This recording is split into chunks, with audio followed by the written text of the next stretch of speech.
Tonight on KGW News, former President Trump pleads not guilty. I never thought anything like this could happen in America. Though wait until you hear what else he told his supporters. Plus, a Vancouver business owner becomes increasingly desperate after thieves bust into his store 2 nights in a row. We might have to sleep in the store and protect the store ourselves. Then, after a Harney County judge pushed pause on Measure 114, Oregon lawmakers try a new tactic. How it appears supporters are now designing this gun control bill to make it harder to challenge in court. And later, a disturbing sight on the Columbia. And I'm like, no, don't be heading for those guys. With a boater appearing to pilot right over packs of sea lions.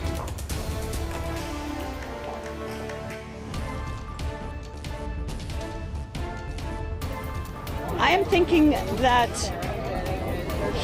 Trump is a threat to democracy. I think it's a disgrace for this country what's going on, to politicize the Justice Department. Good evening, and we begin with a divided country on display as former President Donald Trump appeared in court on criminal charges. That's a first in U.S. history for a former commander-in-chief. Thanks for joining us tonight. I'm David Molko. When that indictment was unsealed, it revealed 34 felony counts accusing the former president of a cover-up by falsifying business records. Now, Trump pleaded not guilty in court and then flew back to Florida, where he went on to tell a crowd of supporters at Mar-a-Lago this evening there is no case, saying it's an all-out effort to interfere with the upcoming election. He then attacked the judge, calling him Trump-hating, and then said this about the elected prosecutor. The criminal is the district attorney because he illegally leaked massive amounts of grand jury information, for which he should be prosecuted, or at a minimum, he should resign. We cannot and will not normalize serious criminal conduct. The defendant repeatedly made false statements on New York business records.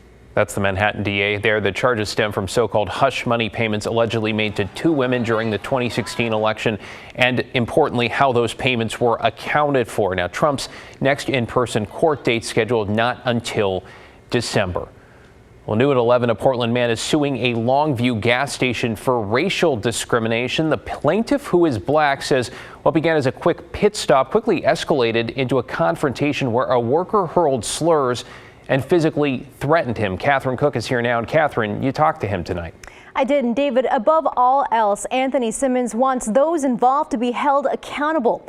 He says racist behavior has no place in the world. He believes what happened to him went beyond being called racist names and could have cost him his life. It was an evening that I wish that would have never happened. Anthony Simmons took us back to the night of January 21st, 2022, a night that led to this lawsuit filed in federal court. It accuses a clerk at this AM/PM gas station in Longview of racist behavior and threats. Simmons says that night he was working late at his Longview auto garage and had just grabbed some takeout for dinner. They forgot to put napkins in my bag. So as I'm eating my tacos, things were getting messy. AM/PM gas stations right there. It's probably like 11 something at night. It's the only place that's open at nighttime around here. Simmons parked his truck in the loading zone out front, figuring he'd only be a minute. Inside AM/PM, he says an attendant confronted him right away. He says she called him boy, a historically racist dig, and told him to move his truck. I just told her she didn't no need to be racist about that. And after I acknowledged her about that, she called me the N-word. And she probably said it over 4 or 5 times. According to the lawsuit, Simmons responded by shoving a plastic sunglass display case on the counter toward Audrey McQueen, one of the defendants in the lawsuit. As he turned to leave, Simmons says McQueen extended a collapsible baton and tried to hit Simmons with it. Simmons snapped this photo of McQueen before leaving. We're blurring her face since she hasn't been charged with a crime. Another clerk called 911. The recording captures McQueen in the background yelling more racist expletives, which were beeping out. 710 15th Avenue. Okay, what's going on there? I have a black man who's literally damaging my product. He assaulted both cashiers here. Falsely accused me of crimes, saying I was assaulting them when I never touched anybody in the store. Minutes later, Simmons says police were at his shop. They pulled me over. There was a bunch of police out in the street. It kind of shook me up because now I'm dealing with, I could be dealing with the same type of people, but now they got guns on them. Simmons says after a few minutes and cross-checking stories, the officers left without incident. I just thank God that nobody got hurt that evening. Nobody's life was taken that evening because it could have happened really easily. When we dropped by AM/PM, a clerk told us the two women named in the lawsuit no longer work there, and the owners were not available. The lawsuit doesn't name a specific amount other than damages exceeding $100,000. I want to hold them accountable for their actions. At the end of the day, that's all that matters. As for the gas station itself, Simmons says he hasn't been back since that night. Don't want to go by there. I have enough napkins around here now to if I run out, I got my own. In Longview, Catherine Cook, KGW News. Developing tonight, a Vancouver business owner says he is fed up after 2 break-ins at his store in just 2 days. We got some video of the latest incident early Tuesday. Shows a sedan backing right into the mini mart on Northeast 164th before 2 people jump out and then start ransacking the whole thing. It turns out the owner, Prakash Thapa, says the exact same thing happened early Monday morning. In all likelihood, he says he believes the same people were behind both break-ins. I'm so frustrated. I'm so stressed. I have a 4-month-old kid. I haven't slept in 2 nights because this happened, twice in 2 days. I just want to provide for my kid, and if things like this happen, we might have to sleep in the store and protect the store ourselves. Maybe grab a baseball bat and sleep with it. Maybe grab a weapon, or do something about it. Well, that's in part because Thapa says he is worried if he submits too many insurance claims, he's going to be dropped by his carrier. He estimates the burglar stole $15,000 to $20,000 worth of stuff inside, not counting the damage to the front door there. He is asking anyone with information about the break-ins to please reach out to Vancouver police. Let's get you caught up on tonight's other headlines now. A Portland man has been accused of taking a security guard hostage. Police say 32-year-old David Everding broke the window of a business with a rock Monday morning. Later, police tracked him down to an office building near Southwest 5th and Oak. That's where they say he held a security guard and used that guard as a shield. A witness recorded video of police struggling inside with the suspect. Police eventually arrested him. The guard was not hurt. In Hillsborough, investigators are trying to determine what sparked a fire in a duplex that killed one man. Neighbors called 911 just before 8 this morning, reporting black smoke pouring out of the building on Southeast 28th Avenue. Crews say the fire primarily damaged one unit, but also spread to another. A dog also died. 2 more adults were displaced and are being helped by the Red Cross. And in Washington, Governor Jay Inslee is touting what he calls a major step to protect abortion rights. That's because the state is now stockpiling 4 years' worth of the abortion pill mifepristone. The pill's used in combination with another drug to end an early pregnancy. This is in response to a Texas lawsuit that's trying to revoke FDA approval of that pill.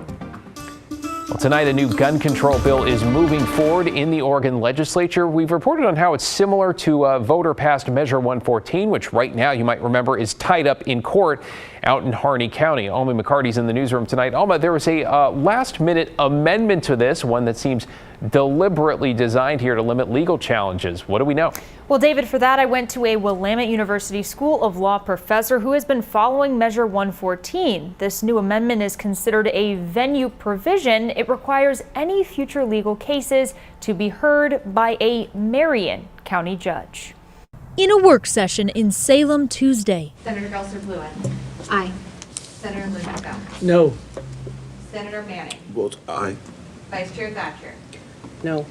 Chair Przonski. Przonski votes aye. Lawmakers passed a gun control bill out of committee, 3-2. Motion carries. The bill is on its way as amended. Senate Bill 348 mirrors and expands on Measure 114, raising the age to purchase a firearm, banning high-capacity magazines, and establishing a permit-to-purchase system. But it includes changes to make that system more feasible, according to Norman Williams, a law professor at Willamette University. By delaying the effective date for the bill until such time that the state police can stand up the permitting requirement and the training programs that gun purchasers will require. There's another provision added late last week, limiting any state legal challenges to Marion County Circuit Court. Marion County judges have a great deal of experience with hearing lawsuits that challenge state action. Williams says this isn't unusual. The bill sponsors obviously believe that the gun rights supporters who brought the Harney County litigation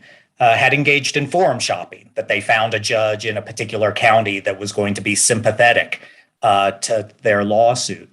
I do think, though, that the selection of Marion County makes perfect sense precisely because it is the state capital. While it would not affect the ongoing Second Amendment challenge in federal court, Williams explains the bill's passage would impact what's happening in eastern Oregon. Technically repeals Measure 114, thereby mooting the Harney County case. Therefore, a renewed challenge to this measure under the Oregon Constitution's right to bear arms provision would have to be brought in Marion County. And so the Harney County litigation, if this bill passes, is basically at an end. Regardless, Williams says the highest court in the state will have the final word. At the end of the day, again, it's going to be the Oregon Supreme Court that decides this, whether the appeal comes from the Harney County Court or from a Marion County Court. Even with the amendment to limit legal challenges, Williams still expects there to be some. He told me 2 parts of this bill that would likely be challenged are the increased waiting period for gun transfers and the higher permit fee. David? A really interesting update there that if this passes, the other case is essentially gone because this would repeal the measure. Thank you, Alma. You're watching KGW.